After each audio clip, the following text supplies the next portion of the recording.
Hello everyone, तुमचं स्वागत आहे माझ्या यूट्यूब चॅनलमध्ये मॅथ्स बाय जग्गू सर. आपण आज बारावीचा पार्ट 2 चॅप्टर 3 इनडिफायनाइट इंटिग्रेशन यामधलं सम स्पेशल इंटिग्रल हा टॉपिक सुरुवात करत आहोत. त्याच्यामध्ये आज आपण 1/x² + a² याचे इंटिग्रेशन बघणार आहोत. चला आपण चालू करूया. तर आधी गिवन लिहून घेऊया. Given integration of 1/x² + a² dx is equals to 1/a tan inverse x/a plus c. ठीक आहे. हा प्रॉब्लेम सॉल्व करण्यासाठी आपल्याकडे दोन मेथड आहेत. एक आहे बाय इंटिग्रेशन, एक आहे बाय डिफरन्शिएशन. जर आपण लेफ्ट हँड साइडने सॉल्व करतो म्हटलं तर आपल्याला x² + a² याच्यामध्ये सबस्टिट्यूशनचा यूज करून इंटिग्रेशन सॉल्व करावं पडणार आहे. आणि जर राइट हँड साइड सॉल्व करतो म्हटलं तर आपल्याला डायरेक्ट डेरिव्हेटिव्ह काढून पण आपण लेफ्ट हँड साइड प्रूव्ह करू शकतो. तर याच्यामध्ये आधी काय आहे की 1/a हा आपला कॉन्स्टंट आहे. आपण डायरेक्ट tan इन्व्हर्सची जर डेरिव्हेटिव्ह काढली तर tan इन्व्हर्सचे डेरिव्हेटिव्हचा फॉर्म्युला काय असतो 1/1 + x² आणि डेरिव्हेटिव्ह आतमध्ये जाऊन ते इथं x चे डेरिव्हेटिव्ह घेऊ. तर चला सॉल्व करूया आपण राइट हँड साइड. तर RHS is equals to 1/a tan inverse x/a plus c. तर आपण याची डेरिव्हेटिव्ह घेऊया. d/dx 1/a tan inverse x/a plus c.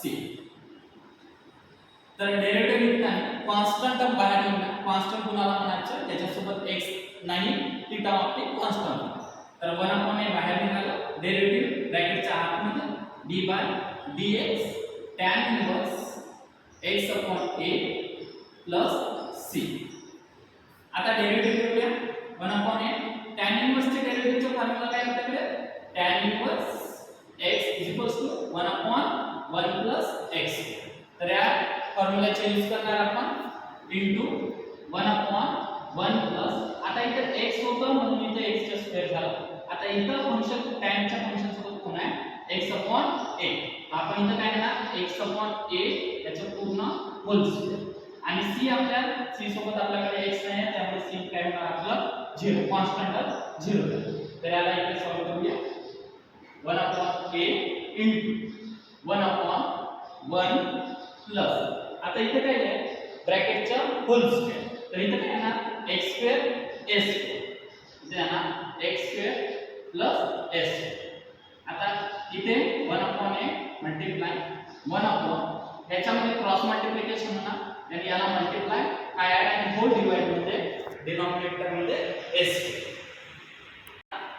Multiply करूया 1 * a² plus x² आणि होल डिनॉमिनेटर मध्ये a². ठीक आहे. तर आता 1/a इनटू ही आपली थर्ड टर्म फर्स्ट नंबरला येणार. तर इथे येणार एक राहिला आपल्या इथं की जर आपण इथं डेरिव्हेटिव्ह काढत आहोत tan इन्व्हर्स चे निघाल्यानंतर फंक्शन काय आहे आपलं x/. जर साधा x असलं तर आपल्या एवढं निघणार. पण x सोबत एनी नंबर डिवाइड मध्ये किंवा मल्टिप्लाय मध्ये असलं तर त्याची डेरिव्हेटिव्ह परत निघतो. तर आपण इथं लिहिणार डेरिव्हेटिव्ह आपली कोणाची निघणार d/dx x/a. तर x/a ची डेरिव्हेटिव्ह काय येणार इथे x ची डेरिव्हेटिव्ह 1 आणि हे आपला कॉन्स्टंट आहे तो डिवाइड मध्ये जसा तसा राहणार. चला आता आपण ही थर्ड नंबरची टर्म आपली फर्स्ट नंबरला येणार. ते होणार a² + x² इनटू 1/a. तर आता इथं a ची पॉवर 2 आहे.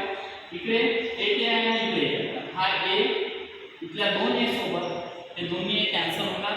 तर आपल्याकडे काय राहिलं फक्त शिल्लक 1/a² + x². तर आपल्याला राइट हँड साइड मिळाली 1/x² + a².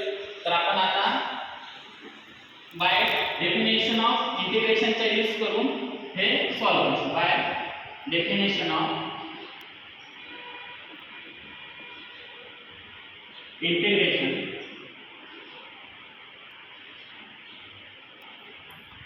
and integration of 1/x² + a² is equals to dx is equals to 1/a tan inverse x/a + c. ठीक आहे, हे आपलं उत्तर आहे. तर हा प्रॉब्लेम खूप इम्पॉर्टंट आहे. दरवर्षी बोर्डामध्ये सम स्पेशल इंटिग्रेशन वरती एक तरी क्वेश्चन येतो म्हणजे.